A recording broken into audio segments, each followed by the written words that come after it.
You're Clark Kent by day. You pursue your 9 to 5, scrolling through spreadsheets, presenting your presentations, businessing the business.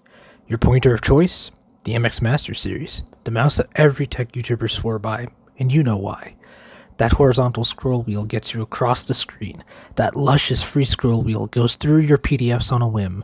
The grip fills you with confidence. The secret thumb click is novel, but you barely remember to use it.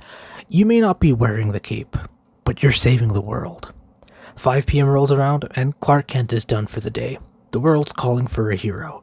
More specifically, a G502 hero, because the MX Master just isn't going to cut it anymore.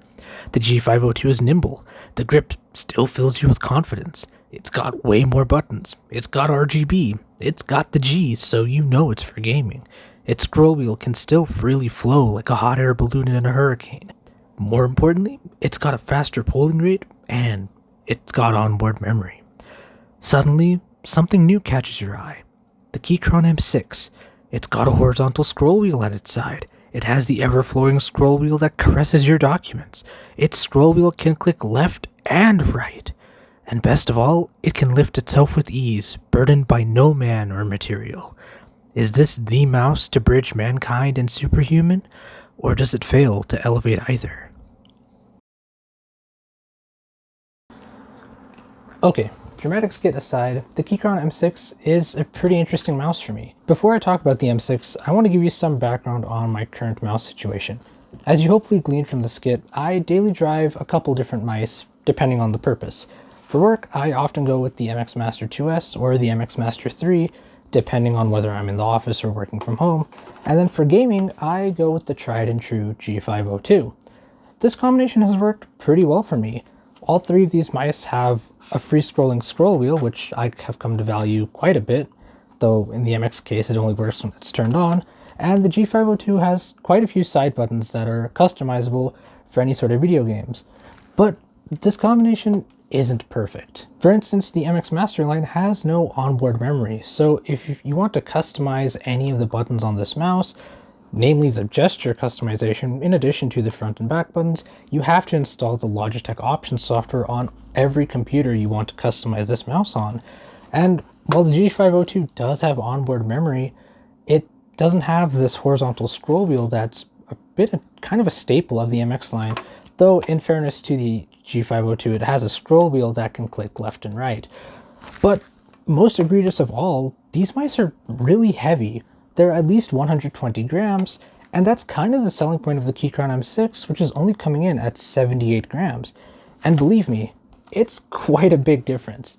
Lastly, in terms of MSRP, the Keychron M6, at least the 1000Hz polling rate version, comes in at $50, but the G502 is often on sale for anywhere from $35 to $50, and the MX line has traditionally started at $100 and stayed there.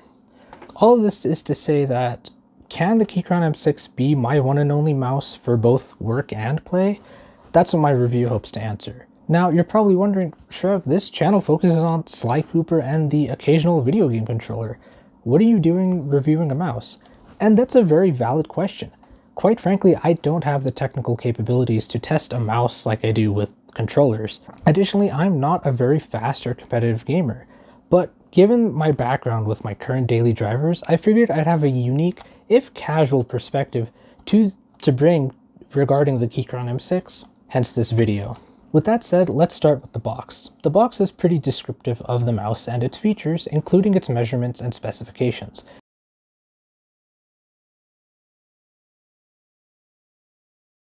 After opening the box, you're greeted with the instruction manual. There is a 6-foot braided USB Type-C to Type-C cable. This cable is used for both charging the mouse and using the mouse in wired mode. Also included is a female Type-C to male Type-A adapter. For 2.4 GHz connections, both Type-C and Type-A dongles are provided, which I thought was a nice touch. Lastly, for accessories is a female Type-C to female Type-A dongle that's used for extending the 2.4 GHz dongle's position. Finally in the box, of course, is the mouse itself. Looking around the mouse, the Keychron M6 has both left and right clicks, as one would expect from a mouse, and it also has a scroll wheel. Below the scroll wheel is a button to toggle the mouse between ratchet scroll and free scroll. Unlike the MX Masterline, the mouse doesn't have to be on to turn the mode of the scroll wheel from ratchet to free scroll. But that's to say that this is a mechanical motion as opposed to the electromagnetic motion that's in the MX line. Like the G502, the scroll wheel can click left and right, which acts as a horizontal scroll in most applications. Moving to the side of the mouse, you have the horizontal scroll wheel, similar to that of the MX line, as well as a forward and back button.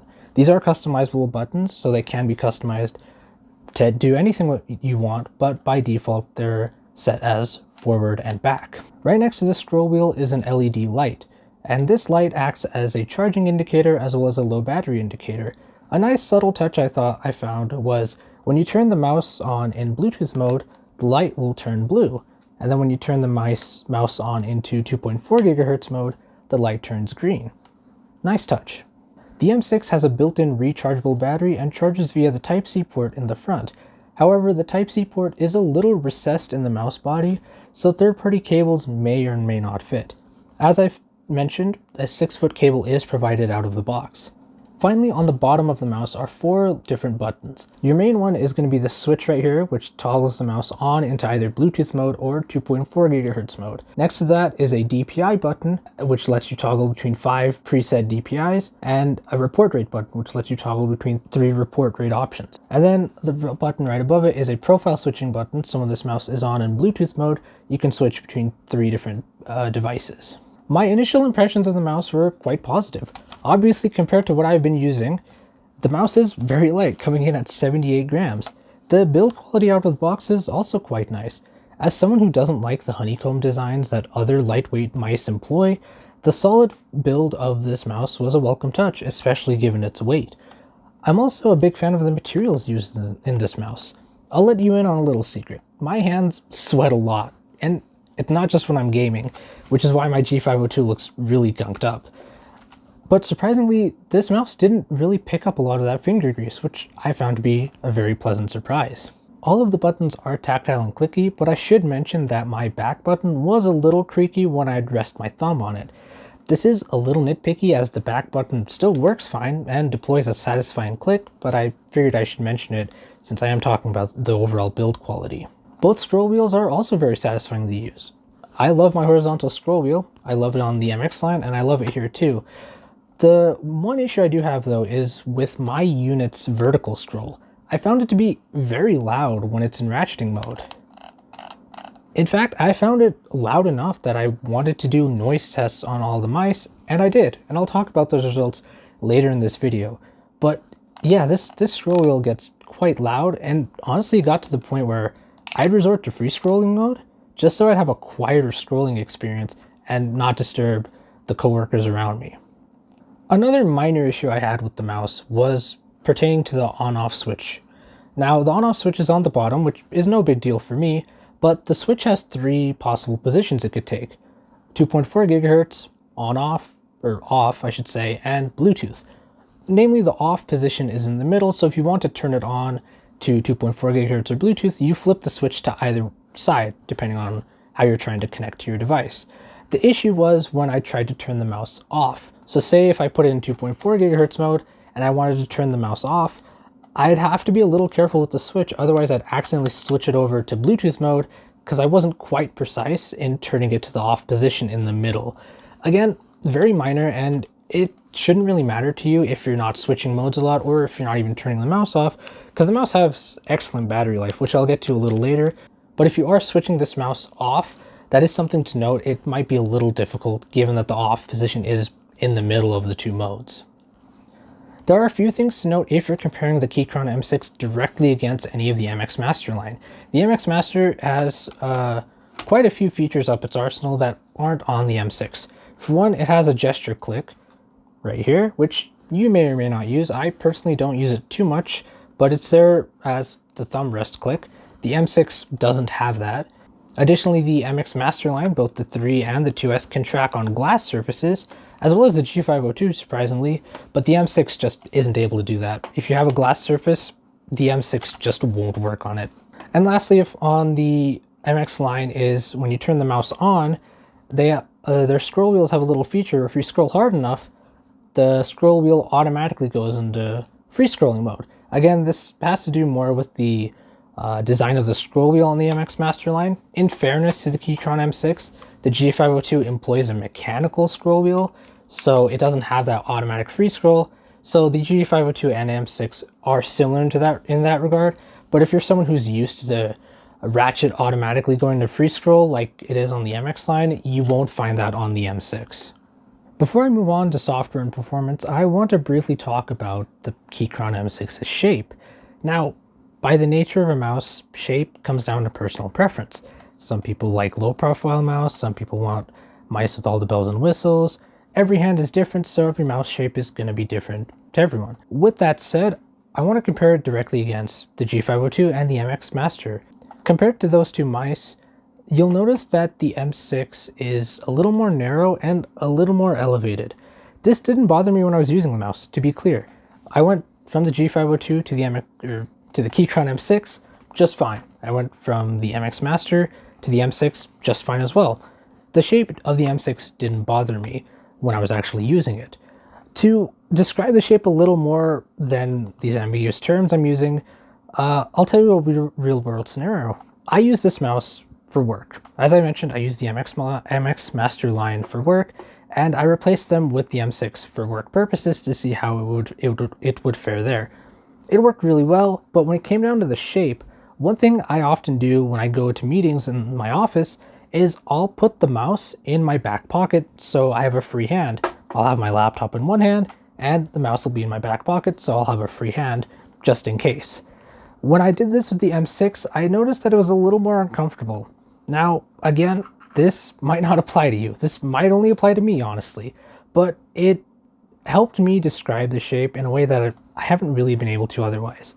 The M6 has a more drastic rise to its apex compared to the MX or the G502. In fact, the G502 probably has the smoothest, less steep ascent to its highest point. The MX line arguably has a, much drastic rise. The M6 has probably the most drastic rise. And you'll probably be able to feel that as well depending on your hand size. When you go to grip the mouse, you might notice how the rise of the mouse is when the mouse is in between your thumb and index finger. Again, this didn't bother me at all, but every hand is different, so this mouse might be uncomfortable to you, especially if you're coming from a G502, but I'd argue that if you're coming from an MX Master to this guy, it'll be pretty similar. Let's talk about software. While the Keychron M6 is perfectly functional on its own, Keychron makes two software packages to support the M6. The first is the Keychron firmware updater to update both the 2.4 GHz dongles and the mouse itself.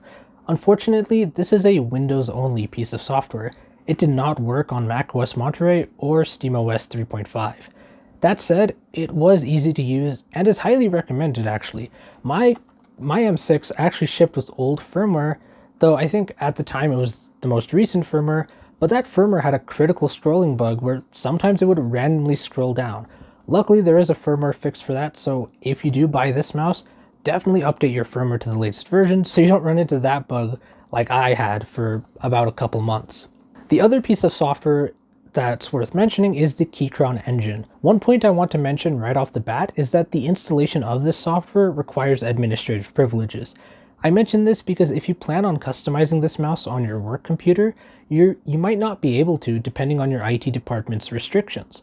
Also, like the other software, the Keychron Engine works only on Windows, but at least this time it's on Mac as well, though it doesn't work on Steam Deck. With that said, once you are in the software itself, you'll find a number of features. You can customize all of the buttons except for the scroll toggle. You can adjust the DPI sensitivity and report rate, though you can do this physically via the buttons on the bottom of the mouse. You can create macros and map them to any mouse button. And lastly, you can adjust further mouse settings and even some window settings, such as mouse and scroll speeds. There are 5 different profiles you can export as XML files, and you can also import them into the software. I consider this software to be a good addition to the M6's user experience. When compared to Logitech software options, the Logitech Options Plus and G-Hub software, the Keychron Engine is lacking one feature, that being application-specific key assignments. What that means is when you have customized application-specific key assignments and DPI settings, as long as the application is running in the background, your mouse's application-specific profile will automatically become active when the respective application becomes active. For example, in a game like Ghost of Tsushima, I might have configured the side buttons of the G502 to do certain actions. Now, those buttons won't take those assignments until I have Ghost of Tsushima as my active window. Similarly, with the MX Master line, you can do the similar things in the Logitech Options Plus software. Say, for example, if I have specific assignments for my schematic capture program, I've assigned them to the front and back buttons. Those button assignments won't be active until I actively have my schematic capture software as the active open window. Until then, it'll have a default profile. The M6 and the Keychron Engine software simply don't support that. Though, I'll be honest, I don't use that feature too much, or rather, I don't go to customize it too much. I'll use it a little bit on the G502 to customize specific buttons or actions in games to the side buttons, but I don't really use it on the MX Master line, truth be told, but it's a nice to have. Your mileage may vary, as with a lot of things to do with this mouse. One big win for the Keychron M6 over the MX Master line specifically is onboard storage, which I absolutely love, and I really wish Logitech would implement it on the MX Master line. Again, this may or may not matter to you, but it matters to me. Onboard storage is really nice because ideally you install the software to one computer, you customize all of the things you want on the mouse in that software, and then you can upload those profiles to the mouse directly, and when you go to a different computer, you ideally don't need to install that software on that computer to use the mouse and its specific button customizations. This is a big win because Logitech simply doesn't have that. The MX Master line doesn't have onboard memory, so you have to install the software on every single computer you want to customize the mouse on, as I mentioned earlier. To Logitech's credit, they do offer this with their G series of mouse, the G502, the G604, etc. So that feature is there, and Logitech does still have an upper hand here because at least with the G502, you can support up to 5 profiles directly on the mouse, and there's a profile switching button to let you switch between those profiles on the mouse as well. Whereas with the Keychron, I think you can only load up to 1 profile, but it's still better than the MX line. So I would consider that a win for the Keychron over the MX Master line, though it is a little bit behind of the G502. Do note that custom button assignments will vary across operating systems, at least on the Keychron side. For example, I mapped the copy button on Mac to one of the buttons on the M6, but on Windows, that same button, that copy action, actually opened up the clipboard manager.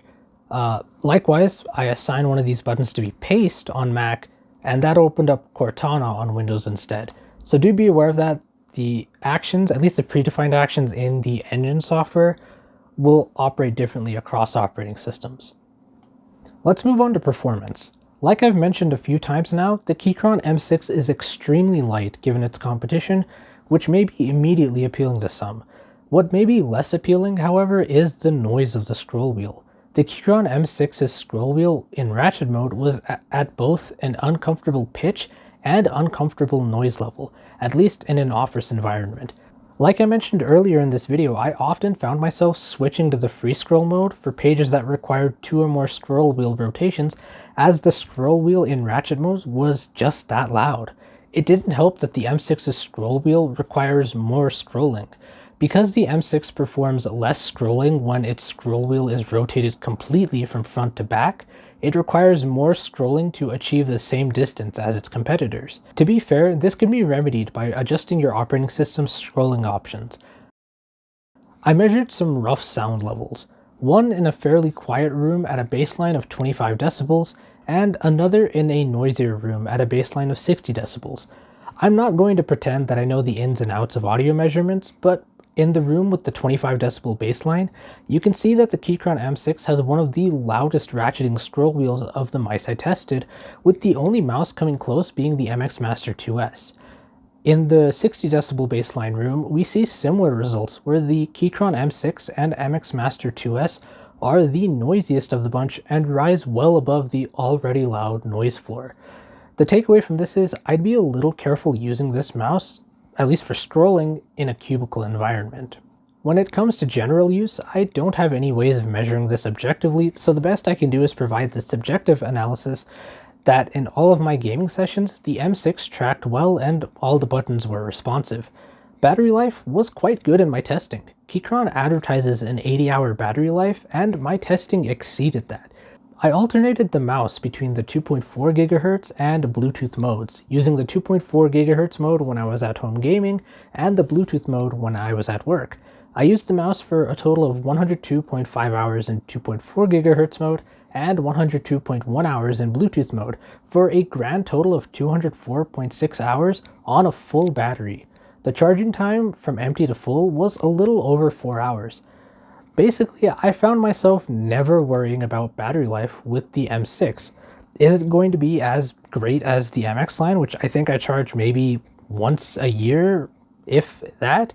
No, it's not. But for a wireless mouse, I think this battery life from the M6 is quite respectable, and honestly, I never really found myself worrying about the battery life, which is really all I can ask for from a wireless mouse. Alright, I've talked a lot about the pros and cons of the Keychron M6, but what do I really think about it? What's my conclusion here? Well, I'm happy to say that the M6 has replaced the MX Master 2S and 3 as my go-to work mouse. Yes, the scroll wheel is still bothersome to me, at least in ratcheting mode, but that 60 decibel environment that I showed earlier in my data analysis is actually where I work most of the time, so the scroll wheel doesn't stand out nearly as much. And also, in terms of features that I care about, the M6 is on par with the MX Master 2S. The horizontal scroll wheel is mainly what I'm looking out for, and the M6 has it, which is perfect for me. And of course, the weight. The weight is simply something I cannot ignore. Carrying this mouse around the building for meetings and stuff is very easy, and also just using the mouse in general. It's surprisingly ergonomic compared to the heavyweight that's the MX Master line, which is something I wasn't expecting going into reviewing this mouse. For gaming, it's a little bit more of a toss-up, and again, this is personal preference. I still go between the Keychron M6 and the G502 depending on how I feel. I'm just really used to the G502, and I'm not carrying this mouse anywhere. It's on my desk the whole time. So it really depends if I feel like going wireless or wired. But again, it's personal preference, and old habits do die hard. In terms of a recommendation, it's kind of difficult for me to say, and I know that sounds like a cop-out answer, but every hand is going to be different, and everyone has different preferences, especially when it comes to shape and weight. If you can, try this mouse first in a big box retailer before buying it. And that goes with any mouse, not just the Keychron M6. Also, I should note that there are plenty of other options on the market if you're looking for an ergonomic mouse like this one. For example, this G502 is actually the G502 Hero, but Logitech has since released a G502X in both wired and wireless forms. The 502X is a little bit more expensive, but it does come with better switches for the mouse clicks, as the G502 has an infamous history of running into double clicking issues, and it has a better sensor as well, but I don't have the 502X on hand, so I can't test that mouse. Additionally, from Keychron themselves, they released a 4000 Hz polling rate version of this mouse. The mouse that I reviewed is the 1000 Hz polling rate. Earlier this year, they released a 4000 Hz polling rate. Form factor wise, at least from the pictures online, the mouse looks the exact same, though the accessories are a little different.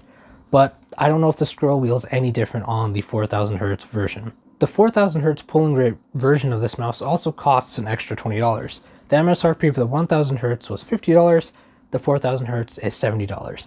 I figured I'd mention it as that's what seems to be currently available from Keychron right now, but just to be clear, I reviewed the 1000 Hz version. And with that said, that brings me to the end of my review of the Keychron M6. This video was a bit of an experiment. I've never done mouse reviews before. I don't know if I will in the future, given my expertise on them, but like I mentioned at the top of the video, I figured I had a unique experience and a unique perspective to bring regarding the Keychron M6.